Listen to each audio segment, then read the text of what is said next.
Paracetamol নিয়ে আজকের ভিডিওটা আলোচনা করছি। প্যারাসিটামল হলো antipyretic drug and mild analgesic drug. এর কেমিক্যাল নেম হলো অ্যাসিটামিনোফেন। এই প্যারাসিটামল কিসে কিসে ব্যবহার হয়? প্যারাসিটামলটা কমন কোল্ড, ইনফ্লুয়েঞ্জাতে ব্যবহার হয়। এটা কি বেসে পাওয়া যায়? ইট ইজ অ্যাভেলেবেল মার্কেটে। আপনার সিরাপ আকারে পাওয়া যায়, ড্রপ আকারে পাওয়া যায়, ট্যাবলেট আকারে পাওয়া যায়, ইঞ্জেকশন আকারেও পাওয়া যায়। এই ট্যাবলেটের যে পাওয়ারগুলো থাকে সাধারণত ট্যাবলেট ফর্মে যেটা আসে সেটা 125 mg হয়, 250 mg হয়, 500 mg হয়, 650 mg হয় এবং 1000 mg হয়। এটার ডোজ পার কেজি বডি ওয়েট অনুযায়ী হয় এবং বয়স অনুযায়ী নির্ধারণ করতে হয়। যেহেতু আমি প্র্যাকটিক্যালে দেখেছি যে এক একটি বাচ্চার বা এক একটি মানুষের ওজন এক এক রকম হয়, তাই ভিডিওতে বডি ওয়েটের কথাটা আমি সেইভাবে উল্লেখ করছি না, ওটা বাস্তবে দেখে করতে হয়। আমি বয়স অনুযায়ী অ্যাভারেজ একটা ডোজ বলছি, সেই ডোজটা ডাক্তারবাবুরা মেনটেন করে থাকতে পারে। সাধারণত চাইল্ডের ক্ষেত্রে অর্থাৎ 1 থেকে 6 মাস যদি বাচ্চার বয়স হয় 50 mg থেকে 100 mg দিনে 3 বার পর্যন্ত ব্যবহার করা যায়। 7 থেকে 12 মাস যদি বাচ্চার বয়স হয় 100 mg থেকে 125 mg দিনে 3 বার ব্যবহার করা যায়। যদি বাচ্চার বয়স 1 থেকে 3 বছর হয় তাহলে 125 থেকে 150 mg দিনে 3 বার ব্যবহার করা হয়। 4 থেকে 5 বছর যদি হয় তাহলে 200 থেকে 225 mg দিনে 3 বার ব্যবহার করা হয়। যদি 4 থেকে 6 বছর হয় বা 7 বছর হয় সেখানে 250 mg দিনে 3 বার ব্যবহার করা হয়। 7 থেকে 9 বছর 250 mg থেকে 350 mg দিনে 3 বার ব্যবহার করা হয়।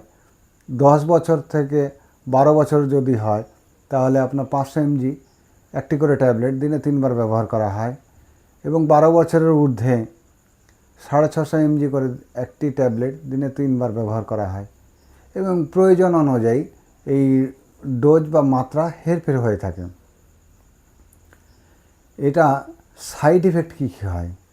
সাইড ইফেক্ট সাধারণত নসিয়া হয়ে যেতে পারে, বমি বমি ভাব আসতে পারে, ভাটাইগো হতে পারে অর্থাৎ মাথা ঘুরতে পারে, ভমিটিং হতে পারে।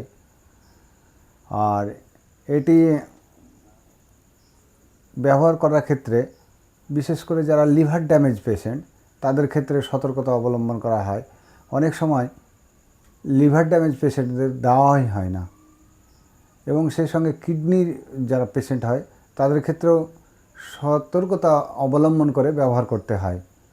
আর প্রেগনেন্সির ক্ষেত্রেও একটু সতর্কতা অবলম্বন করতে হবে, তো প্রয়োজনে ব্যবহার করা যায়।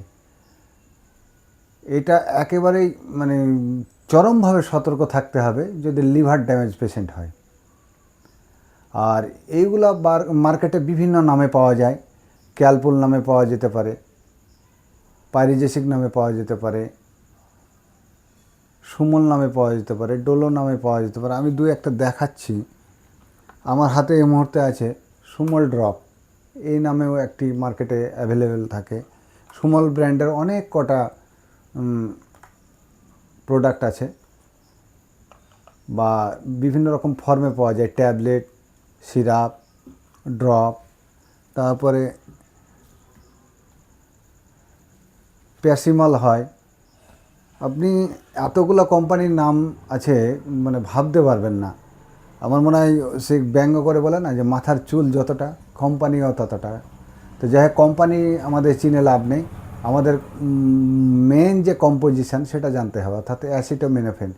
অ্যাসিটামিনোফেনের ব্যবহার যদি জানি আমরা এবং তার মাত্রা যদি জানি তাহলে আমরা প্রয়োজন অনুযায়ী এটা ব্যবহার করতে পারবো। তাই এই ভিডিওটি যদি ভালো লেগে থাকে তাহলে লাইক, কমেন্ট ও শেয়ার করতে পারেন। যদি কারো কোনো প্রশ্ন জাগে বা কিছু জানার ইচ্ছা হয় তাহলে আপনি কমেন্ট বক্সে কমেন্ট করতে পারেন, আমি সময় মতো উত্তর দেওয়ার চেষ্টা করব। আজ এ পর্যন্ত। এতক্ষণ সাথে থাকার জন্য ধন্যবাদ।